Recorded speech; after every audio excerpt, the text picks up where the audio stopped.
किसान भाइयों, आज हम बात करेंगे इफ़को का जिंक जो बहुत ही ज़रूरी पोषक तत्व होता है। और ये अपने मृदा में जो उत्तर प्रदेश की मृदाओं में इसका जैसे नाइट्रोजन, प्राथमिक रूप से नाइट्रोजन की कमी पाई जाती है, वैसे तराई क्षेत्रों में जिंक की भी कमी पाई जाती है। जैसे आपका तराई क्षेत्र में महाराजगंज, गोरखपुर और अन्य जो है आते हैं, तो जिंक की पूर्ति करना अति आवश्यक है। वो भी बात करें धान की फसल में तो बहुत ही महत्वपूर्ण रोल होता है जिंक का, क्योंकि खैरा रोग की समस्या धान में ज़रूर आती है। और खैरा रोग की समस्या कहाँ से स्टार्ट होती है ये आपको शायद ही नहीं पता हो, और नहीं पता है तो हम बता रहे हैं आपको।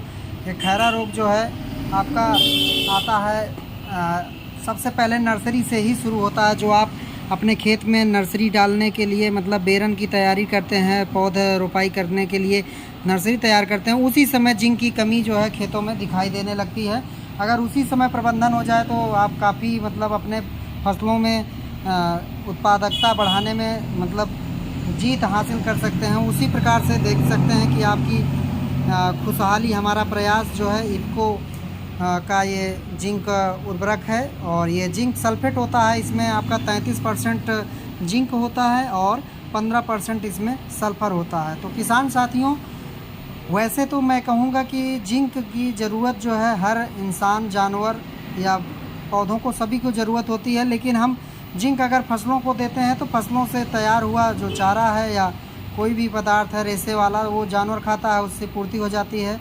या फल फ्रूट जो इंसान खाता है, केला है, आम है, अमरूद है, जो भी सेब नारंगी खाता है, उससे उसको पूर्ति होती है। तो मेरे किसान साथी, जिंक की कमी ना हो इसके लिए अपनी फसलों में अनिवार्य रूप से डाल लें और उसको स्प्रे भी कर सकते हैं और ज़मीन में भी दे सकते हैं। तो ध्यान रहे कि डीएपी के साथ जिंक सल्फेट को हमको नहीं देना है। बहुत सारे मार्केट में जिंक उपलब्ध हैं, लेकिन आपको चुनाव करना है कि हमारे लिए कौन सी बेस्ट जिंक उपलब्ध कराने वाली संस्था है जो आपको सही मात्रा में उच्च गुणवत्ता वाली सामान उपलब्ध कराता है। ये भी ध्यान देने वाली बात है। पैसा तो आपको सभी जगह देना है, लेकिन आपको सोचना है कि हम लें कहाँ से जिंक, जिससे हमारा जो है रिजल्ट अच्छा मिले। और जिंक जो हम खरीद रहे हैं वाकई में वही जिंक होनी चाहिए, ना कि उसमें कुछ और होना चाहिए। तो जिंक के लक्षण, अगर कमी के लक्षण की बात करें किसान साथी, तो पौधे का छोटा बौना हो जाना, नई पत्तियों पर धब्बे दिखना, सिराओं के बीच हरापन जो है कम होना, पत्तियों का छोटा हो जाना, उपज कम होना, धान की फसल में रोपाई के 2 से 3 माह लक्षण दिखते हैं, जैसे पौध का छोटा होना, ऊपरी पत्तियों पर पान की पीक के रंग वाले भूरे धब्बे जैसे खैरा रोग, फसल पकने की अवधि बढ़ जाना इत्यादि। मतलब कि हमारे कहने का मतलब है कि फसल पक नहीं रही है, आपकी तैयार नहीं हो रही, यानी कि जिंक की कमी है जो समय से वो पक नहीं रही है। और पौध के विकास के लिए भी जिंक की बहुत बड़ी भूमिका है। जिंक विभिन्न हार्मोन्स, ऑक्सिन जो है जो उत्प्रेरक का काम करता है, एंजाइम्स का संघटक होता है। इसके प्रयोग से पौधों के विकास में क्रियाएं सुचारू रूप से चलती हैं। अगर पौधों में जिंक की कमी होती है तो पौधे विकास ही नहीं करते हैं, हरे भरे नहीं रहेंगे, तो आपका जो है फोटोसिंथेसिस, प्रकाश संश्लेषण अच्छा नहीं होगा, जिससे उत्पादन आपका बेहतर नहीं होगा।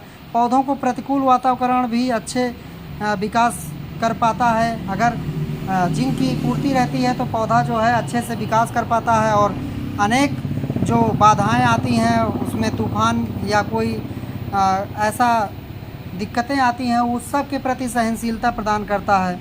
अब हम बताएंगे कि किसान भाई इस्तेमाल करने की मात्रा और समय और विधि इसका क्या है। तो बुआई के समय प्रयोग करें प्रायः 5 से 6 किलोग्राम जो है जिंक सल्फेट, 33% 1 एकड़ में आपको अति आवश्यक होता है। यह मात्रा फसल मिट्टी की जांच और अनुशंसा पर भी निर्भर करती है। और किसान साथियों को ये भी ध्यान देना है कि अपनी फसल में, खड़ी फसल में जिंक की कमी हो तो पत्तियों पर छिड़काव भी कर सकते हैं। 2 से 3 ग्राम जिंक सल्फेट 33% को 2.5 ग्राम चूना के साथ जो है 10 ग्राम यूरिया प्रति लीटर पानी में मिलाकर अच्छे से प्रयोग कर अच्छा लाभ ले सकते हैं। जिंक सल्फेट 33% की 250 से 375 ग्राम की मात्रा 125 लीटर पानी में के साथ 1 एकड़ क्षेत्र में पर्याप्त होती है और इसको आप अपने फसलों में प्रयोग कर सकते हैं। तो मेरे प्यारे किसान साथियों की मैंने बताया कि आप अपने 1 एकड़ के खेत में 5 से 6 किलोग्राम जो है जिंक सल्फेट को आराम से डाल सकते हैं। वैसे तो वैज्ञानिक दृष्टिकोण से देखें तो एक हेक्टेयर में यानी कि 2.5 एकड़ में हम अपने फसलों को 20 से 25 केजी जिंक जो है आवश्यक होता है डालना, जिससे कि वो पौधे को पूर्ति हो जाती है। अगर जिंक की कमी होती है तो हमारे अंदर बहुत सारे विकार उत्पन्न होते हैं, चाहे वो जानवर हो, चाहे इंसान, चाहे पौधा। अभी आप डॉक्टर के पास जाएंगे तो आपको जिंक की गोली खिलाते हैं, आपका लूज मोशन हो रहा है और अनेक समस्याएं हो रही हैं, तो किसान के पेट में दर्द है या पौधे को दर्द है, किसी को दर्द है, तो जिंक की कमी अगर आप पौधे को दे देते हैं तो सबको मिल जाएगा, जानवर को भी और इंसान को भी, और पौधा भी स्वस्थ रहेगा, उत्पादन भी बढ़ जाएगा।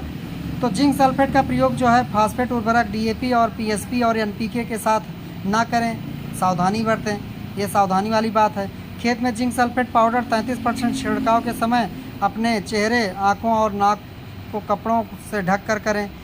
तो किसान भाइयों, जो पहचाने कैसे हम, तो अभी हमने पहले ही बताया था कि जैसे पान का के थूक दीजिए तो धब्बा मतलब मूर्छा टाइप से जिंक खैरा रोग दिखाई देने लगता है, और ये आपके पौधों को वृद्धि विकास रोक देता है और आपके उत्पादन को घटा देता है, आपके समय से बालियां नहीं निकलती हैं। ऐसी अनेक समस्याओं से हमको निपटना पड़ता है, और ये सब समस्याएं जो है यूरिया डाल डाल के हम लोग अपने पौधे को बढ़ाए रहते हैं, लेकिन अचानक जो है धब्बा रोग जैसा ये खैरा रोग आ जाता है। तो हमारे किसान, जो जागरूक किसान हैं, जो अच्छी खेती करते हैं, वो जिंक की पूर्ति अवश्य करें। वो चाहे धान्य फसलें हों, चाहे तिलहनी हो, चाहे दलहनी हो, या सब्जी वाली फसलें हैं, सभी फसलों में अति आवश्यक मानकर इस फसलों को स्प्रे के रूप में या ज़मीन में यूरिया के माध्यम से ज़रूर दें, जिससे आपका भरपूर उत्पादन भी हो, आपका निरोगी रहे पौधा, स्वस्थ रहे, मजबूत रहे और आपको भरपूर उत्पादन मिले। धन्यवाद, धन्यवाद, धन्यवाद।